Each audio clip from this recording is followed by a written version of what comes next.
جی توقیر، سب سے پہلے تو کیونکہ ہم اپنے آپ کو اسلام کا پیروکار کہتے ہیں، تو قرآن پاک کی کچھ آیتیں میں آپ کو پڑھ دوں کہ اللہ تعالیٰ ان بچوں کے بارے میں کہ جن کے ماں باپ اس دنیا میں نہیں ہیں، جو بے یار و مددگار ہیں اور جو حکومت کے رحم و کرم پر ہیں یا معاشرے کے رحم و کرم پر ہیں، ان کے بارے میں اللہ تعالیٰ کیا وعید سناتا ہے قرآن پاک میں، اگر ان کے ساتھ کوئی بھی ظلم ہو، کوئی زیادتی ہو، کوئی ناانصافی ہو۔ سورہ المعون میں اللہ تعالیٰ فرماتا ہے کہ ارأیت الذی یکذب بالدین فذلک الذی یدعو الیتیم، کہ کیا تم نے اس شخص کو دیکھا ہے جو دین کو جھٹلاتا ہے؟ یہی وہ شخص ہے جو یتیم کو دھکے دیتا ہے۔ یعنی کوئی بھی شخص اگر آپ دیکھنا چاہتے ہیں کہ وہ دین سے ہٹ چکا ہے، وہ کفر کی راہ اختیار کر چکا ہے، تو کوئی اور بات نہیں کہی گئی۔ سب سے پہلے جو بات کی گئی ہے وہ یہ ہے کہ اس کا ثبوت یہ ہے کہ وہ یتیم کو دھکے دے گا، یعنی اس کے دل میں اتنا خوف خدا نہیں باقی رہا کہ ایک ایسا بچہ جو کہ ماں اور باپ کے شفقت سے محروم ہو، جو بے بس ہو، بے یار و مددگار ہو، اور اس کا دل اتنا سخت ہو چکا ہو کہ اس بچے پر اس کو کوئی رحم نہ آئے، وہ اس کو دھکے دے، وہ اس کو تشدد کا نشانہ بنائے، اس کو ظلم کا نشانہ بنائے۔ ہم جس ملک میں رہتے ہیں، میں اس کو اسلامی جمہوریہ ہرگز نہیں کہوں گی، کیونکہ مجھے یہاں پر کوئی اسلام نظر نہیں آتا۔ حکمرانوں سے لے کر معاشرے تک مجھے یہاں پر کوئی اسلام نظر نہیں آتا۔ پاکستان کا ایک بہت بڑا شہر لاہور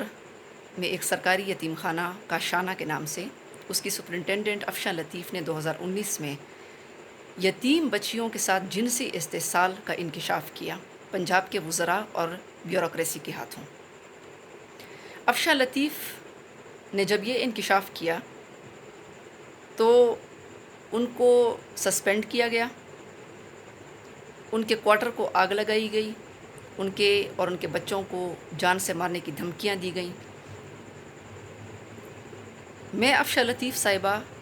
کو خراج تحسین پیش کرتی ہوں، میں ان کو سلام پیش کرتی ہوں کہ آپ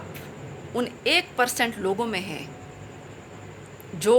اللہ کے راستے میں جہاد کر رہے ہیں، جہاد فی سبیل اللہ کر رہے ہیں، اور اس سے بڑا جہاد اور کیا ہو سکتا ہے کہ آپ یتیموں کے حق کے لیے، جبکہ کوئی اور نہیں بول رہا، جبکہ یہ پاکستان کے بننے سے لے کر آج تک یہ صورتحال ہے، آج تک صرف آپ اس مسئلے پر بولی ہیں، اللہ نے آپ کو یہ جرت دی ہے، ورنہ آپ بھی اپنی تنخواہ اور آسائش کی زندگی گزارتی، آپ کی بھی بچیاں ہیں، بیٹیاں ہیں، آپ اس طرح 1.5 سال سے سڑکوں کے اوپر ان یتیم بچیوں کے اس جنسی استحصال کے خلاف آپ بات کر رہی ہیں، قوم کو بار بار آپ بیدار کر رہی ہیں، آپ بار بار قوم کو دھرنے کی کال دے رہی ہیں کہ دھرنے میں آ جائیں، کل کو آپ کی بھی باری آ سکتی ہے، آپ کے بچوں کی بھی باری آ سکتی ہے، کیونکہ تورات سے لے کر قرآن پاک یہ سب الہامی کتابیں ہیں، اس میں آپ دیکھیں اللہ تعالیٰ نے اپنے غضب سے ڈرایا ہے کہ جو شخص ظلم دیکھتا ہے اور اس کو روکتا نہیں، اس کے اوپر بات نہیں کرتا، کل کو اس کی بھی باری آئے گی، یہ قدرت کا قانون ہے۔ تو افشاں لطیف صاحبہ نے جس طریقے سے کاشانہ کی یتیم بچیوں کے استحصال پر بات کی، 57 بچیاں آج بھی کاشانہ کی غائب ہیں، کوئی کسی کو فکر نہیں، وزیر اعظم نیازی سے لے کر وزیر اعلیٰ بزدار تک کسی کو بھی کوئی فکر نہیں، کسی کو کوئی درد نہیں۔ ایک یتیم بچی اقرا کائنات کو قتل کیا گیا بھوکا پیاسا رکھ کر، کیونکہ وہ گواہ تھی ان تمام سارے واقعات کی، اس کی ایف آئی آر تک لاہور کی پولیس درج نہیں کر رہی، تو میں اس کو کیسے اسلامی جمہوریہ پاکستان کہوں؟ راجہ بشارت اور اجمل چیمہ، ایک وزیر قانون، ایک وزیر سوشل ویلفیئر، میں وزیر اعظم نیازی اور وزیر اعلیٰ بزدار سے پوچھتی ہوں کہ کیا ریاست مدینہ میں ایسا ہوتا تھا کہ ایسے درندوں کو وزارتوں پہ رکھا جاتا تھا؟ وہاں تو خوف خدا رکھنے والے لوگ خلیفہ اور وزیر ہوتے تھے۔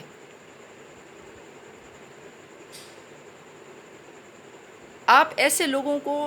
آپ نے وزیر رکھا کیونکہ آپ ایسے لوگوں کو وزارت سے نکال بھی نہیں رہے ہیں، کیونکہ ایسے لوگ اگر آپ نکالیں گے تو آپ کی کرسی کو خطرہ ہوگا،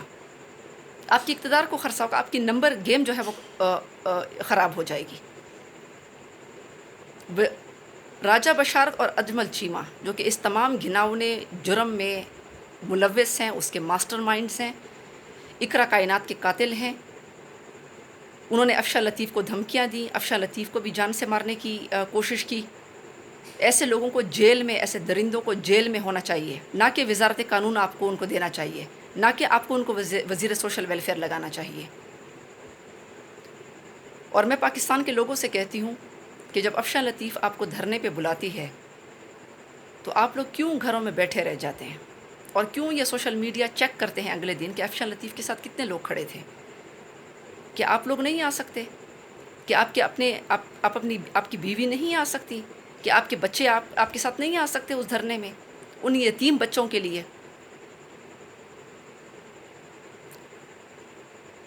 آپ اگر یہ سمجھتے ہیں کہ قیامت دور ہے تو قیامت دور ہرگز نہیں ہے۔ وزیر اعظم نیازی سے لے کر وزیر اعلیٰ بزدار تک کسی کو بھی خوف خدا نہیں ہے، اللہ کے سامنے جواب دہی کا کسی کو خوف نہیں ہے، نہ ہی ہم میں سے اکثریت لوگوں کو ہے۔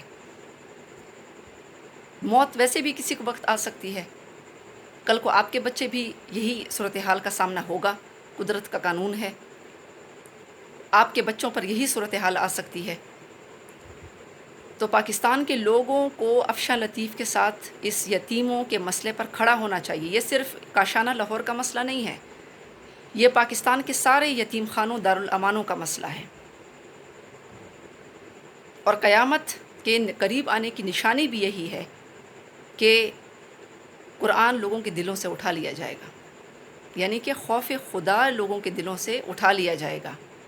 قرآن بھی پڑھیں گے، نماز بھی پڑھیں گے، لیکن خوف خدا نہیں ہوگا۔ اور یہ بھی کہ جو بے حس ہوں گے ان پر اسی کی طرح بے حس حکمران، ظالم حکمران مسلط کر دیے جائیں گے،